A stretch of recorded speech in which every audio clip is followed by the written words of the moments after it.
Welcome back to DIY My Way. If you've been considering getting the Pat's Easy Chain system for your 3-point, then this is the video for you. I've owned my Pat's Easy Chain system for about 2.5 years now, and so far they've held up extremely well. They've made hooking up to my implements a whole lot easier. Now, if you're trying to decide between a quick hitch and Pat's Easy Chain system, I already have a video that discusses the pros and cons in each. And which one is best for you really depends on the implements you have and your particular needs. And I'll leave a link to that video right here and also in the description. If you're wondering why I have my Pat's Easy Chain system removed, it's for 2 reasons. First, for you, so that you can see how they attach and how they're installed, so I'm going to cover that. But also, I wanted to take them off because after 2.5 years, I was curious what the condition of my original 3-point arms are, and the balls, etc., and so forth, and how wear and tear on it. And so I was just curious to see about that. So I'll show you what I've learned about that, as well as how they go on, and some of the details of how they work, and how to adjust them so that they work best for your implements. First thing I want to do is introduce you to the parts and pieces of the Pat's Easy Chain system. This is the main hook body of the Pat's Easy Chain system. You'll notice this one says Cat 1 for Category 1. They do also make a Category 2. This is your locking tab, which you can manually pull up like that. It's spring loaded.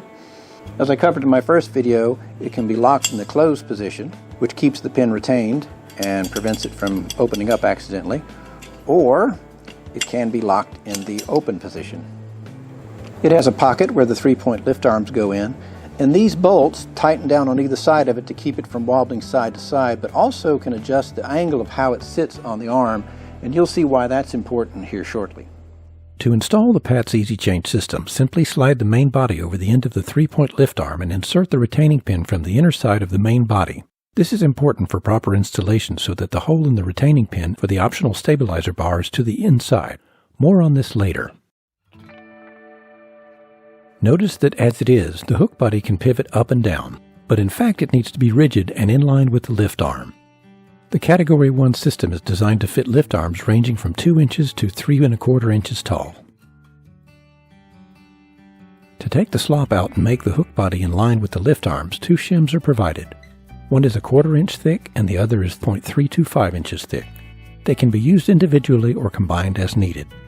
This roll pin is hammered into the shim of your choice and then goes into the hole in the bottom of the hook body. For my lift arms, the 0.325 shims are the right ones to use.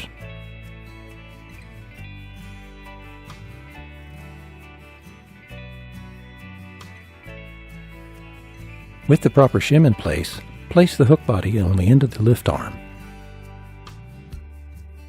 Insert the retaining pin.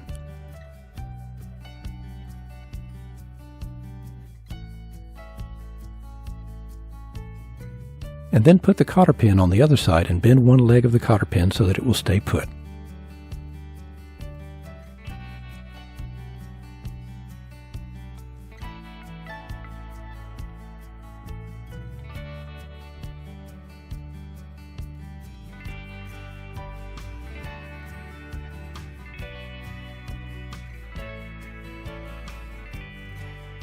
So now the hook body is in line with the lift arm, but it can still pivot up.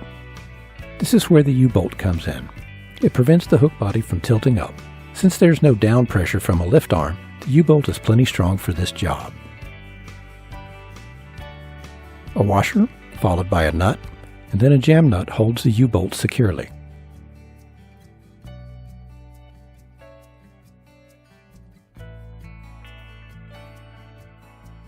One change I made was to substitute a nylock nut for the jam nut because I always found that they would work loose over time. However, leave them loose for now.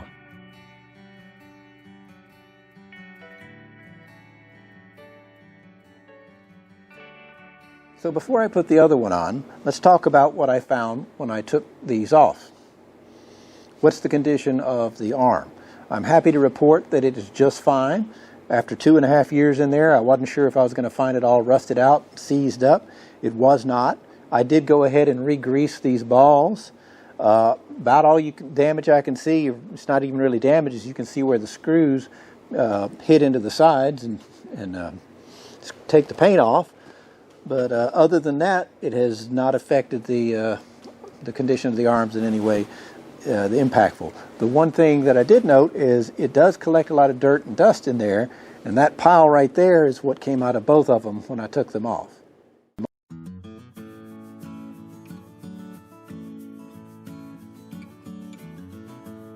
Now let's put the other hook body back on. First by placing the shim in the hook body.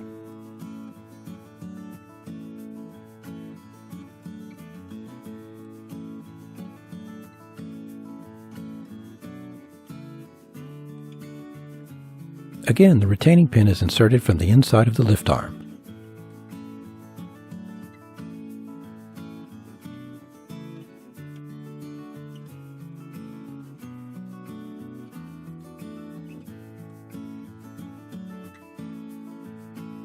Next, the U-bolts go on loosely.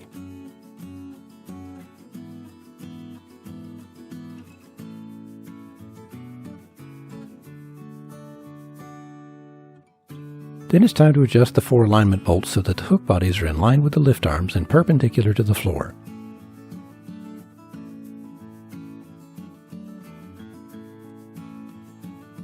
Once the hook body is correctly positioned, tighten the jam nuts on each bolt.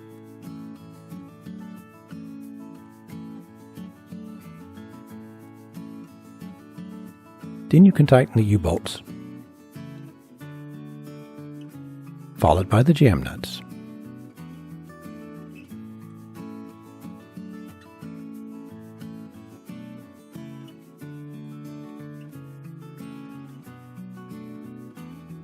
You can use a broomstick to help check the alignment. Adjusted properly, the pat's hooks are parallel to each other and perpendicular to the floor when the 3-point is in about the mid-height position. However, note that depending on the geometry of your 3-point system, you may see that the hooks follow a slight arc. That is, they may toe in toward each other at the top of the 3-point range and toe out at the lowest position of the 3-point. This has not caused me any problems hooking up implements. The rounded edges of the hooks protect the implement pins from excessive wear. The same is true if you're using an adjustable side link or leveling box to tilt the implement.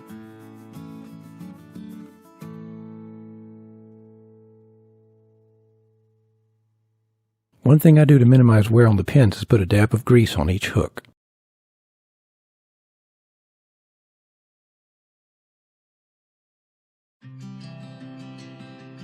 The pat system can have some slop in the distance between the hooks, so they have an optional adjustable stabilizer bar that can hold the distance between them fixed while you're trying to hook up an implement.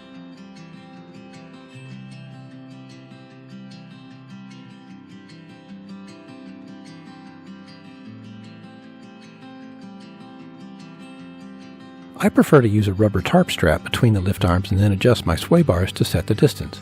This also sets my sway bars to the proper length as well.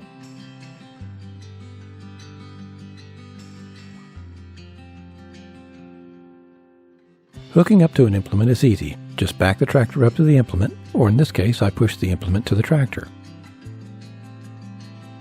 Make sure you have the linchpin washers on the implement pins and your latch stops are open. Then raise your 3-point until the latches lock. Then swing the latch stops closed.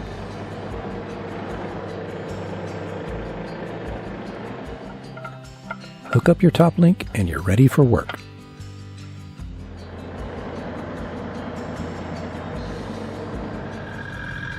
By the way, not all implements need linchpin washers such as my brush hog and box blade.